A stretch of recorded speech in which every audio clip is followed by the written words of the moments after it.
If you want to just be as general as you can possibly be about this, that's fine. And when it comes to manifesting people, sometimes I think that is a lot easier than manifesting a specific person, because when you have a specific person, that specific person has probably already reflected to you all of your negative beliefs. Hello, everyone. My name is Emilee. I'm a manifesting coach, and today is going to be what I think might be the start of a series where I take really bad manifesting advice that I have seen all over the internet or that I was told by clients that they're confused about.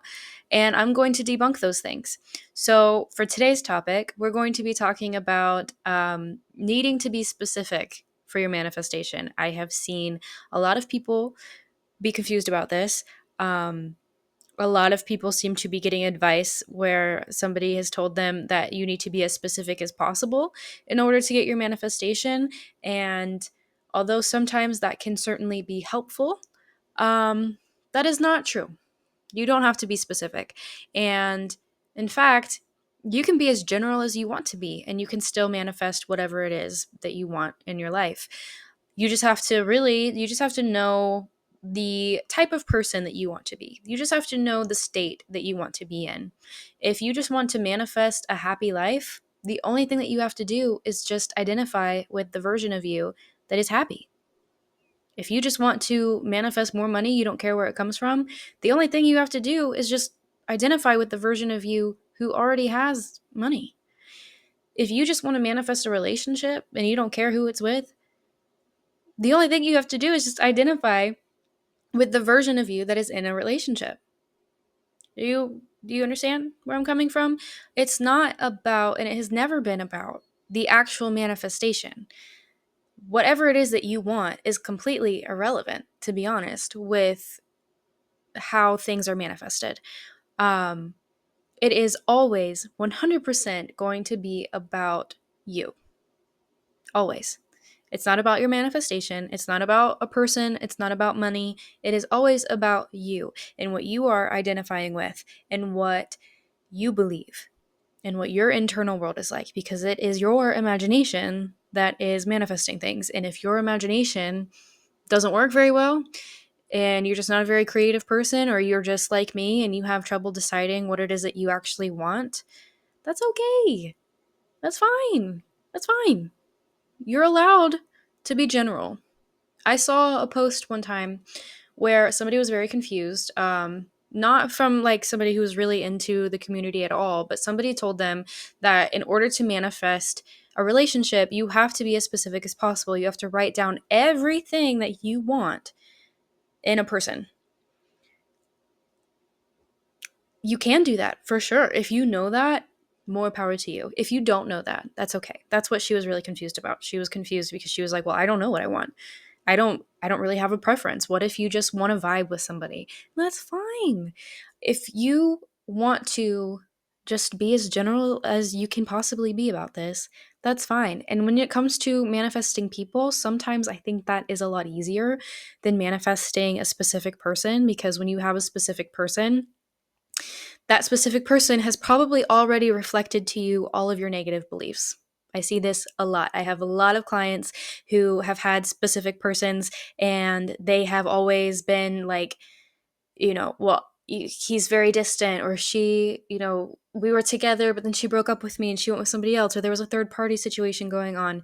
And that is a lot harder to overcome, in my opinion, than just being like, well, I don't know who I want. So, of course, it's completely okay to not have a specific person in mind. You can still manifest a relationship, and you can still manifest a good relationship. The only thing is that the way you manifest is probably going to be a little bit different. So, what I would do if you're trying to manifest a relationship, because most of us are, well, not me, because I already did, but most of my clients are. If you're trying to manifest a relationship, I would write down all the things that you know you want this person to have. If you have a specific type, you can write that down. If you want them to have a specific job, or if you want them to be, looking for a guy in finance, 6'5", blue eyes, trust fund, or whatever that is, that's fine. You can write that down. But Most importantly, what you need to write down is how this person makes you feel. How do they make you feel being in a relationship with them? They should make you feel safe and loved and prioritized, and you should feel good in this relationship. You want to write down, that this person is kind and loyal and appreciative and communicative, because that's one that a lot of people miss. You want somebody who's a good communicator. Maybe you want somebody that you can fight with and that your relationship is strong enough to be able to handle it. Whatever it is that you want in a relationship and how you want to feel in that relationship, write that down. It doesn't matter if you don't even know what you want this person to look like, if you don't even know what gender that you want them to be, it doesn't matter. Just write it down and focus on you identifying with that version of you who has somebody with that list, everything in that list. Because you don't have to settle, and you can find a person with everything on that list.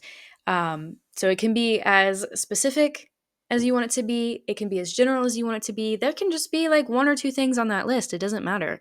But what I want you to do is I want you to keep this list in mind.